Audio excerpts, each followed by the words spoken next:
Some of us watch reality TV to be entertained, and some of us love watching reality TV for what it teaches us about human behavior and how people move and operate. Because a lot of my work has to do with people, right? So I do culture and people and organizations and help them the whole operations centered on the people part of the operations, right? So I'm very involved with people. And so I study them and I watch them, and I love watching in real time human behavior. In all the years that I have been doing this work, and in all the years that I have been alive, even in my personal life, what I realized about people that intend to harm you and people who really don't like you, who start off from a place of admiring you, then getting close to you. And I said this in another video, that people get close to you because when people aren't showing up authentically themselves, when they are creating a personality for online, when they're creating a persona for who they are online, when they engage with you and you are exactly who you purport to be, whether that's on social media or not, they become very resentful of that, because if I am faking who I am, how dare you not be faking who you are? And so they work to try to prove to people that you aren't really who you say you are.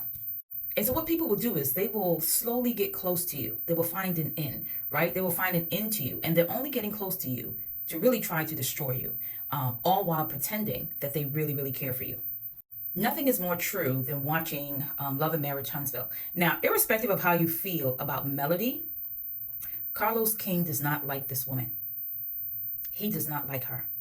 No matter what you feel about her personally, he does not like her. But he didn't start off not liking her. He started off admiring her. He admired something in who she was, which drew him to her. And at some point, that admiration turned to jealousy. And this is tricky because a lot of times you're on the other side of this relationship and you didn't realize that the person moved from admiration to jealousy. I said, when people start to go from admiring me and loving me to hating me, I know. Trust, I know. But a lot of people don't know.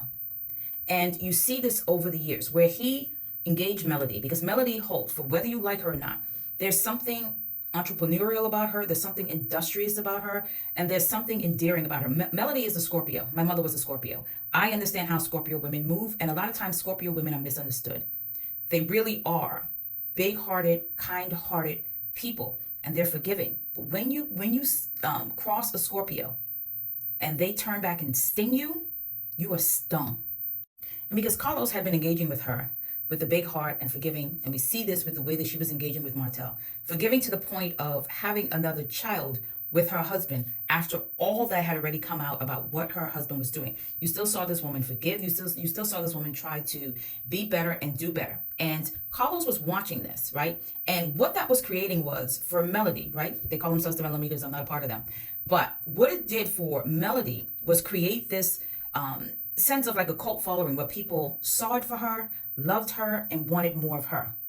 And because Carlos is the creator of this show, right? He believes all of that love and adoration should be showered towards him. So here he is standing with Melody, right? And the whole cast. But at this point, based on the Melody Martell kind of backdrop, people started gravitating to Mel. And so you saw him start talking to Mel, but he started to resent her. And I don't think she realized when he started to resent her. I knew Carlos didn't care for Mel when that revenge corn came out and he didn't fire Martell. I knew then he did not like this woman. He didn't see it for her. And watching him sit on a platform and dissect his own show, sometimes not favorable towards Mel, never unfavorable to Martell, that man doesn't like her. And his own jealousy of her is what ultimately is going to be the demise of the show. And what he intended to do, which was destroy the show, which he believes will destroy her and all of their income, is not what it's going to be. Sometimes when people hate you, if God has his hand on you, if God has things predestined and blessed, it doesn't matter what they try to do. They cannot stop what's for you. And this is why I talk a lot about it is so important for you to overcome jealousy and overcome it quickly. Because what is intended for the person you hate, there's nothing you can do that's going to stop it. You are not God. You are not God. And your jealousy and your hatred of that person, all the things you try to do in the background, it will not work. It will not work. But watching this play out has been interesting because I'm watching a producer of a show literally hate his own star and is willing to destroy his own show because he no longer sees it for his star. Crazy work.